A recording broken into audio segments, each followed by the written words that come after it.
Let's look at hard pushes, big pushes.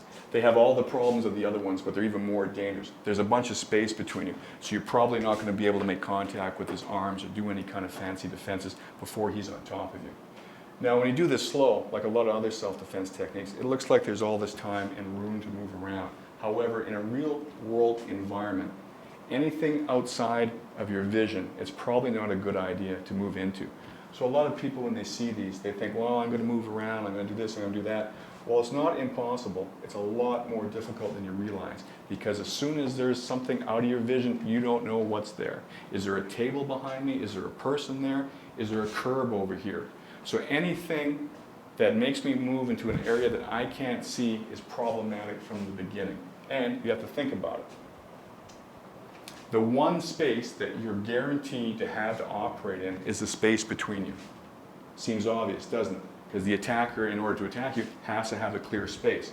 But when it comes to the fraction of a second you need to make decisions about where to go, the one place you know is free is the space between you and him.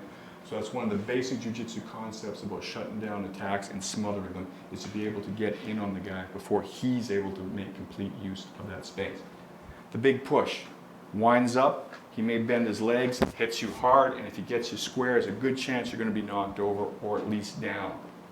Pretty basic. Why it's so dangerous is because for this moment, as he hits me, from this moment until I recover my balance, there's nothing I can do. I can't punch the guy, I can't kick the guy, I can't flip the guy, I can't take him down on the ground and do a guard pass or whatever sport techniques you've been trained in.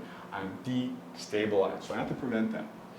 Originally, the original Brazilian Jiu-Jitsu one that I learned many years ago was to go between the arms and get a flip, something like this. With a lot of practice, it can work. There's two main problems with this. Number one is that throwing an opponent is a skill in itself. You have to spend a lot of time on the mats doing your nege waza or throws. You need to do your judo or your stand-up jiu-jitsu. And that's another area of practice you may not have time to do. Secondly, it takes more time to be able to break the momentum, turn my body, and set